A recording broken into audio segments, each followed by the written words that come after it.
வணக்கம். பரபரப்பு மீடியா செய்திகளுக்காக நான் நிரோஷன். சிரியாவில் போர்க்களம் போல காணப்படும் ஸ்வீடா அருகே இஸ்ரேலிய விமான தாக்குதல் நடத்தியதாக சிரிய அரசு செய்தி நிறுவனமான சானா இன்று வெள்ளிக்கிழமை அதிகாலை தெரிவித்துள்ளது. சிரிய ஊடக அறிக்கைகளின்படி பெடோயின் பழங்குடியினரின் ராணுவ நிலைகளை குறிவைத்து தாக்குதல் நடத்தப்பட்டதாக தெரிய வருகிறது. ட்ரூஸ் சிறுபான்மை மதப்பிரிவினர் பெருமளவில் வசிக்கும் ஸ்வீடாவில் உள்ள ஒரு கிராமத்தை பெடோயின் பழங்குடியினர் கைப்பற்றியுள்ளதாக கூறப்படுகிறது. சிரிய பழங்குடியினர் ஸ்வீடாவில் உள்ள பழங்குடி படைகளுக்கு ஆதரவாக தாக்குதல் நடத்த ஆட்சேர்ப்பு செய்து வருவதாக அரபு நெட்வொர்க்குகள் கூறுகின்றன. சிறிய நகரங்களான மான்பீச், இட்லிப் மற்றும் வடக்கிலும் போருக்கு ஆட்சேர்ப்பு நடைபெறுவதாகவும் அவர்கள் குறிப்பிடுகிறார்கள். மேலதிக அச்சுறுத்தலை சமாளிக்க சிரிய ராணுவம் டமாஸ்கஸில் இருந்து ஸ்வீடா செல்லும் சாலையில் பெடோயின் பழங்குடியின ஆயுதமேந்திய இயக்கத்தினர் ஸ்வீடா பகுதியை அடைவதை தடுக்கும் முயற்சியில் சோதனை சாவடிகளை அமைக்க தொடங்கியுள்ளதாக கூறப்படுகிறது. புதன்கிழமை இஸ்ரேல் டமாஸ்கஸில் விமான தாக்குதல்களை தொடங்கியது. அதே நேரத்தில் தெற்கு சிரியாவில் உள்ள அரசாங்க படைகளையும் தாக்கியது. சிரிய ட்ரூஸ் மக்களை பாதுகாப்பதை நோக்கமாக வைத்திருப்பதாக கூறிய இஸ்ரேல் சிரிய ராணுவத்தை ஸ்வீடாவில் பின்வாங்குமாறு அறிவித்தது. இஸ்ரேலிய தாக்குதல்கள் சிரியாவில் தற்போது வரை தொடர்கின்றன. சிரியா மீதான சமீபகால இஸ்ரேலிய தாக்குதல்களை அமெரிக்கா ஆதரிக்கவில்லை என்று அமெரிக்க ராஜாங்க அமைச்சு நேற்று வியாழக்கிழமை கூறியது. பதட்டங்கள் அதிகரித்த பின்னர் வாஷிங்டன் தனது அதிருப்தியை தெளிவுபடுத்தியது மற்றும் அதை தடுக்க விரைவாக செயல்பட்டது. சிரிய ராணுவத்தின் மீது இஸ்ரேலிய தாக்குதல்கள் தொடர்ந்து அதிகரிக்கவே ட்ரூஸ் பெரும்பான்மையாக உள்ள ஸ்வீடா நகரத்திலிருந்து தனது ராணுவத்தை திரும்ப பெற தொடங்கியதாக சிரியா அறிவித்தது. இந்த நடவடிக்கை அங்கு சிரிய ராணுவ நடவடிக்கைகளை முற்றிலுமாக நிறுத்தும் என்று சிரிய பாதுகாப்பு அமைச்சு கூறியது. சில ட்ரூஸ் தலைவர்கள் இந்த ஏற்பாட்டை நிராகரித்தனர். இஸ்ரேல் ட்ரூஸ் சிறுபான்மையினரை பாதுகாப்பதாக உறுதியளித்த போதிலும் சில ட்ரூஸ் தலைவர்கள் சிரிய ராணுவத்தை ஆதரிக்கிறார்கள். இரு தரப்புக்கும் இடையே நடந்த பேச்சுவார்த்தையில் ஒரு போர் நிறுத்தத்திற்கான சில விஷயங்களில் உடன்பாடு ஏற்பட்டுள்ளதாக அமெரிக்க ராஜாங்க செயலாளர் மார்க்கோ ரூபியோ கூறினார். சில ட்ரூஸ் தலைவர்கள் அதையும் மறுத்துள்ளனர். அதற்கு முன் செவ்வாய்க்கிழமை அறிவிக்கப்பட்ட போர் நிறுத்தம் தெற்கு சிரியாவின் நிலைமையில் சிறிய மாற்றத்தை மட்டுமே சில மணி நேரத்திற்கு ஏற்படுத்தியதாக தெரிகிறது. அங்கு 300க்கும் மேற்பட்டோர் கொல்லப்பட்டுள்ளனர் என்று கண்காணிப்பாளர் ஒருவர் தெரிவித்தார். போர் நிறுத்தம் அறிவிக்கப்பட்டு சில மணி நேரத்தில் மீண்டும் முழு அளவில் தாக்குதல்கள் தொடங்கின. சிரியாவின் உள்துறை அமைச்சால் வெளியிடப்பட்ட புதிய போர் நிறுத்த ஒப்பந்தத்தின்படி அனைத்து ராணுவ நடவடிக்கைகளும் முழுமையாகவும் உடனடியாகவும் நிறுத்தப்படும். அத்துடன் அதை செயற்படுத்துவதை மேற்பார்வையிட அரசாங்க அதிகாரிகள் மற்றும் ட்ரூஸ் ஆன்மீக தலைவர்கள் அடங்கிய குழு அமைக்கப்படும். இன்று வரை அப்படி ஒரு குழு அமைக்கப்படவே இல்லை. சட்டவிரோத குழுக்களுக்கான நகரத்தின் சுத்திகரிப்பு முடிவுக்கு வந்த பின்னர் ஏற்றுக்கொள்ளப்பட்ட ஒப்பந்தத்தின் விதிமுறைகளை செயல்படுத்துவதில் ஸ்வீடா நகரத்தில் இருந்து சிரிய ராணுவம் பின்வாங்க தொடங்கியதாக சிரிய பாதுகாப்பு அமைச்சு பின்னர் கூறியது. ஸ்வீடா நகரத்தில் நிறுத்தப்பட்டுள்ள அரசாங்க ஆதரவு சன்னி பிரிவு இயக்கங்களையும் படைகளையும் திரும்ப பெறுவது குறித்து சிரிய பாதுகாப்பு அமைச்சின் அறிக்கையில் எதுவும் குறிப்பிடப்படவில்லை. ட்ரூஸ் மற்றும் பெடோயின் இயக்கங்களுக்கு இடையிலான மோதல்களை முடிவுக்கு கொண்டு வரும் நோக்கத்துடன் ஸ்வீடாவுக்கு அனுப்பப்பட்ட அரசாங்க படைகள் உண்மையில் ட்ரூஸ் இயக்கத்தினர் மற்றும் பொதுமக்களை தாக்க பெடோயின் இயக்கத்துடன் இணைந்ததாக ஸ்வீடாவில் உள்ள சாட்சிகள் தெரிவித்தனர். டிசம்பரில் சிரியாவின் நீண்டகால தலைவர் பஷார் அல் அசாத்தை வீழ்த்திய முன்னாள் அல் qaeda கிளை இயக்கத்தின் தலைவர் சிரியாவின் ஜனாதிபதி அஹ்மத் அல் ஷாரா சட்டமீறல்களை கண்டித்து குற்றவாளிகளை தண்டிப்பதாக உறுதியளித்தார். அவர் நேற்று வியாழக்கிழமை வெளியிட்ட ஒரு அறிக்கையில் இந்த குற்றவியல் மற்றும் சட்டவிரோத நடவடிக்கைகளை எந்த சூழ்நிலையிலும் ஏற்றுக்கொள்ள முடியாது, மேலும் சிரிய அரசு கட்டமைக்கப்பட்ட கொள்கைகளுக்கு முற்றிலும் முரணானது என்று தெரிவித்தார். ஆனால் அங்கு அவரது அரசின் ஆதரவு இயக்கங்களும் அவருடைய இராணுவமும் இணைந்து தாக்குதல் நடத்தும் போது இவர் யாரை தண்டிப்பார் என்பது புரியவில்லை. இங்குள்ள அடுத்த வினோதமான நிலை சிரிய இராணுவத்தின் துருப்புகள் அதற்கு முன் ஜபாட் ஃபட்டா அல் ஷாம் சன்னி பிரிவு இயக்க உறுப்பினர்கள். அதனால் அவர்கள் தமது சக சன்னி பிரிவு இயக்கத்தினருடன் இணைந்து ட்ரூஸ் இயக்கங்கள் மற்றும் மக்களை தாக்குகிறார்கள். இன்று அதிகாலை நிலவரப்படி சிரிய இராணுவத்தின் சில துருப்புகள் மட்டுமே இஸ்ரேலிய தாக்குதல்களால் சிரிய பாதுகாப்பு அமைச்சின் உத்தரவுப்படி பின்வாங்கியுள்ளார்கள். போர் நிறுத்தம் பற்றிய பேச்சுக்கு மத்தியில் இஸ்ரேலிய விமானப்படை விமானங்கள் சிரிய அரசாங்க படைகள் மீது குண்டுவீச்சு தாக்குதல் நடத்தியது. இஸ்ரேலில் உள்ள சுமார் 1000 ட்ரூஸ் சமூக உறுப்பினர்கள் போரில் சேர எல்லையை தாண்டி விரைந்தனர். இஸ்ரேலிய பாதுகாப்பு படையினரும் 2 இஸ்ரேலிய ட்ரூஸ் நாடாளுமன்ற உறுப்பினர்களும் இஸ்ரேலிய பொதுமக்களை மீண்டும் அழைத்து வர சிரியாவுக்குள் சென்றனர். அமெரிக்க ராஜாங்க செயலாளர் ரூபியோ வியாழக்கிழமை ஸ்வீடாவில் போர் புரியும் கட்சிகள் இந்த தொந்தரவான மற்றும் பயங்கரமான சூழ்நிலையை இன்றிரவு முடிவுக்கு கொண்டு வருவார்கள் என்று கூறினார். அனைத்து தரப்பினரும் தாங்கள் செய்த உறுதிமொழிகளை நிறைவேற்ற வேண்டும், அதை அவர்கள் இன்றிரவுக்குள் செய்ய வேண்டும் என்று நாங்கள் முழுமையாக எதிர்பார்க்கிறோம் என்று ரூபியோ எக்ஸில் எழுதினார். அப்படி எதுவும் நடக்காமல் போர் தொடர்கிறது. மோதல்கள் இஸ்ரேலிய மற்றும் சிரிய அரசாங்கங்களுக்கு இடையே தவறான புரிதல்களுக்கு வழிவகுத்ததாக ரூபியோ முன்னர் கூறினார். அதன் பின்னரும் சிரிய ராணுவத்தின் மீது இஸ்ரேலிய விமான தாக்குதல்கள் நடத்துகின்றன.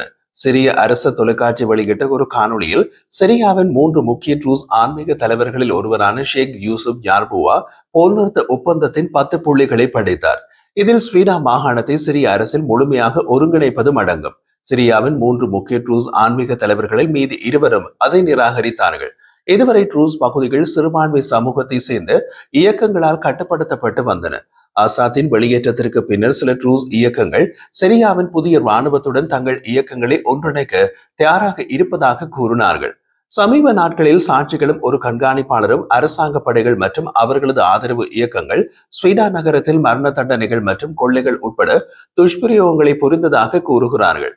ஆனால் பொதுமக்களுக்கோ அல்லது அவர்களின் சொத்துக்களுக்கோ எந்த தீங்கும் ஏற்படாது என்பதை போர் நிறுத்தத்தின் உரை சுட்டிக்காட்டுகின்றது. ட்ரூஸ் ஆன்மீக தலைவர் ஜார்புவா சிரிய அரசு தொலைக்காட்சியில் வாசித்த ஒப்பந்தத்தின்படி மோதலின் போது கைது செய்யப்பட்ட அனைத்து கைதிகளும் விடுவிக்கப்படுவார்கள்.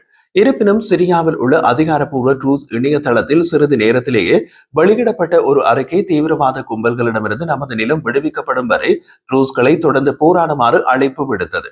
தங்களை அரசாங்கம் என்று அழைத்துக் கொள்ளும் இந்த கும்பல்களுடன் எந்த உடன்பாடும் இல்லை என்று அந்த அறிக்கையில் மேலும் தெரிவிக்கப்பட்டிருந்தது.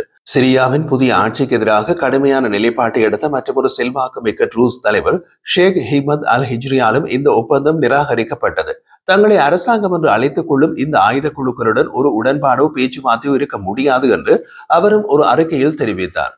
இதற்கிடையில் ஷேக் ஹிக்மத் அல் ஹிஜ்ரி இஸ்ரேலிய பிரதமர் பெஞ்சமின் நேத்தன்யாகு, அமெரிக்க ஜனாதிபதி டொனால்ட் ட்ரம்ப் மற்றும் உலகின் செல்வாக்குமிக்க அனைவரிடமும் ஸ்வீடாவை காப்பாற்றுமாறு வேண்டுகோள் விடுத்தார். இந்த பகுதியில் உள்ள 2 பெரிய ட்ரூஸ் ஆயுத இயக்கங்களில் ஒன்றான கண்ணியமான மனிதர்கள் இயக்கம் ஸ்வீடாவை நோக்கி படியெடுக்கும் படைகளை முழுமையாக திரும்ப பெறுவதை உள்ளடக்காத எந்த ஒரு ஒப்பந்தமும் முற்றிலும் ஏற்றுக்கொள்ள முடியாதது என்று புதன்கிழமை கூறியது.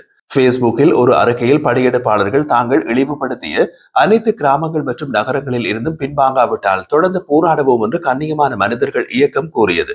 சிரிய அரசாங்க படைகள் மீதான விமான தாக்குதல்கள் ஸ்வீடா பகுதியில் தொடர்ந்ததாக வியாழக்கிழமை IDF சில காணொலிகளை வெளியிட்டு தெரிவித்துள்ளது. வியாழக்கிழமை பிற்பகல் நடந்த தாக்குதல்கள் ஸ்வீடாவை நோக்கி சென்று ராணுவ கவச வாகனங்கள் மற்றும் இயந்திர துப்பாக்கிகள் பொருத்தப்பட்ட பிக்கப் ட்ரக்களை தாக்கியதாகவும் IDF தெரிவித்துள்ளது. தெற்கு சிரியாவில் சிறிய ராணுவ நிலைகள், ஆயுத கிடங்குகள் மற்றும் பிற ராணுவ இலக்குகளை தாக்கியதாக IDF மேலும் கூறியது. வன்முறையில் 400க்கும் மேற்பட்டோர் கொல்லப்பட்டதாக இங்கிலாந்தை தளமாக கொண்டு சிரிய மனித உரிமைகளை கண்காணிப்பகம் இன்று அதிகாலை தெரிவித்துள்ளது. இது முன்பு இருந்த எண்ணிக்கையை கணிசமாக உயர்த்தியுள்ளது. ஞாயிற்றுக்கிழமை மோதல்கள் வெடித்ததிலிருந்து 79 ட்ரூஸ் இயக்கத்தினர்களும் 55 பொதுமக்களும் கொல்லப்பட்டனர். அவர்களில் 27 பேர் சிரிய ராணுவம் மற்றும் உள்துறை அமைச்சின் கீழ் இயங்கும் சன்னி பிரிவு இயக்க உறுப்பினர்களால் சுருக்கமாக மரண தண்டனை விதிக்கப்பட்டு சுடப்பட்டார்கள். அதே நேரத்தில் 189 சிறிய ராணுவ துருப்புகள் மற்றும் சன்னி பிரிவு இயக்கத்தினர் கொல்லப்பட்டனர். மேலதிகமாக 18 பெடோயின் இயக்கத்தவர்களும் கொல்லப்பட்டனர். முன்னதாக இறப்பு எண்ணிக்கை 300 என்று சிறிய மனித உரிமைகள் கண்காணிப்பகம் கூறியிருந்தது. ஸ்வீடாவில் பாதிக்கப்பட்டவர்களின் ஒரு ஊடக ஊழியரும் அடங்குவதாக கண்காணிப்பகம் கூறியது. அவர் ஹசன் அல் ஜாபி என்று அடையாளம் கண்டுள்ளது. சிரிய செய்தியாளர்கள் சங்கம் ஒரு அறிக்கையில் ஹசன் அல் ஜாபி ஸ்வீடா மாகாணத்தில் சட்டவிரோத கும்பல்களால் சுட்டுக் கொல்லப்பட்டார் என்று கூறியது. அவர் எந்த ஊடகத்திற்காக வேலை செய்தார் என்று குறிப்பிடப்படவில்லை. அரசாங்கத்துடன் தொடர்புடைய இயக்கங்கள் ட்ரூஸ் ஷேக்களின் மேசையினை வலுக்கட்டாயமாக வலிப்பது, ட்ரூஸ் கொடிகளை மிதிப்பது போன்ற காணொலிகள் சமூக ஊடகங்களில் வெளியாகின. வேறு காணொலிகளில் ட்ரூஸ் இயக்கத்தினர் தம்மால் கைப்பற்றப்பட்ட அரசாங்க படைகளை அடிப்பது மற்றும் அவர்களது உடல்களுக்கு அருகில் போஸ் கொடுப்பது போன்ற காணொலிகள் இருந்தன. அந்த பகுதியில் உள்ள சில செய்தியாளர்கள் எரிக்கப்பட்ட மற்றும் சூறையாடப்பட்ட வீடுகளை கண்டனர். சிரியாவுக்குள் உள்ள ஆதாரங்களின் வலையமைப்பை நம்பியுள்ள SOHR வெளியிட்ட செய்தியின்படி தெற்கு சிரியாவில் இஸ்ரேலிய தாக்குதல்களில் 15 சிறிய ராணுவ துருப்புகள் கொல்லப்பட்டனர். ஒரு நாள் முன்னதாக புதன்கிழமை டமாஸ்கஸில் உள்ள பாதுகாப்பு அமைச்சு தலைமையகத்தை குறிவைத்து நடத்திய இஸ்ரேலிய விமான தாக்குதல்களில் ஒருவர் கொல்லப்பட்டதாகவும் மேலும் 18 பேர் காயமடைந்ததாகவும் சிரியாவின் சுகாதார அமைச்சு தெரிவித்துள்ளது. தாக்குதல்கள் பாதுகாப்பு அமைச்சை ஒட்டிய 4 மாடி கட்டடத்தின் ஒரு பகுதியை அளித்ததாக AFP நிருபர்கள் தெரிவித்தனர். டமாஸ்கஸ்க்கு அருகிலுள்ள மெஸ்ஸே விமானப்படை தளத்தை இஸ்ரேலிய விமான தாக்குதல்கள் தாக்கியதாக சிறிய ஊடகங்கள் செய்தி வெளியிட்டுள்ளன. அது தொடர்பாக IDF-இல் இருந்து உடனடி கருத்து எதுவும் இல்லை. இஸ்ரேலிய ட்ரூஸ் இளைஞர்கள் சிரியாவுக்கு நுழைந்து எல்லையில் குழப்பமான காட்சிகளை தோண்டிய பின்னர் இஸ்ரேலிய ட்ரூஸ் நாடாளுமன்ற உறுப்பினர் MK ஹமாத் அமர் இஸ்ரேலிய பாதுகாப்பு படையினருடன் ஒருங்கிணைத்த முயற்சியின் ஒரு பகுதியாக சிரியாவுக்குள் நுழைந்தார். இஸ்ரேலிய ட்ரூஸ் இளைஞர்கள் இஸ்ரேலுக்கு திரும்ப வேண்டும் என்று அவர் வேண்டுகோள் விடுத்தார். இஸ்ரேலிய ரூஸ் நாடாளுமன்ற உறுப்பினர் எம்.கே. ஹமாத் அமரின் செய்தி தொடர்பாளர் நாடாளுமன்ற உறுப்பினர் சிரியாவுக்குள் வெகு தூரம் செல்லவில்லை. ஆனால் எல்லைக்கு அருகேயுள்ள இடைக மண்டலத்தில் பாதுகாப்பு படையினருடன் மற்றும் அவர்களின் அனுமதியுடன் தங்கியிருப்பதாக கூறினார். மற்றொரு இஸ்ரேலிய ரூஸ் நாடாளுமன்ற உறுப்பினர் எம்.கே. அஃபெப் அபேத் எல்லையை கடக்கும் நபர்களை திரும்பி வர ஊக்குவிக்க அமருடன் சிரியாவுக்குள் நுழைந்ததாக கூறினார். தாங்களாகவே நுழைந்த ட்ரூஸ் இளைஞர்களை மீண்டும் அழைத்து வரவும் அவர்களை பாதுகாக்கவும் நான் என் சொந்த விருப்பத்தின் பேரில் உள்ளே நுழைந்தேன் என்று அவர் கான் பொது ஒருங்கிணைப்பாளரிடம் கூறினார். சிறிய ட்ரூஸ் நகரமான ஹேடரில் அமருடன் இருப்பதாகவும் அவர் கூறினார். எந்த ஒரு பணைய கைதிகளோ அல்லது உடல்களோ இருக்கக்கூடாது என்பதை நான் உறுதி செய்ய இங்கிருக்கிறேன். ட்ரூஸ் இளைஞர்களை இஸ்ரேலுக்கு திருப்பி அனுப்புவதில் தனது தொடர்ச்சியான முயற்சிகள் வெற்றி பெறும் என்று அவர் நம்பிக்கை தெரிவித்தார். தெற்கு சிரியாவின் ஸ்வீடா பகுதியில் தனது மக்கள் படுகொலை செய்யப்பட்டது அக்டோபர் 7ஆம் தேதி ஹமாஸால் தெற்கு இஸ்ரேலில் நடத்தப்பட்ட படுகொலையை நினைவூட்டுவதாக கூறிய அபேத் அது சிரியாவில் நடக்கக்கூடாது என்றார். நேற்று மாலை சிரிய எல்லைக்கு சென்று IDF தலைமை தளபதி லெப்டினன்ட் ஜெனரல் இயால் ஜமீர் அங்குள்ள இஸ்ரேலிய துருப்புக்களிடம் எல்லைக்கு அப்பால் விரோத சக்திகள் ஊடுருவதை தடுக்கவும், இஸ்ரேல் நாட்டின் பொதுமக்களை பாதுகாக்கவும், ட்ரூஸுக்கு தீங்கு விளைவிப்பதை தடுக்கவும் நாங்கள் உறுதியுடன் செயற்படுகிறோம் என்று கூறினார்.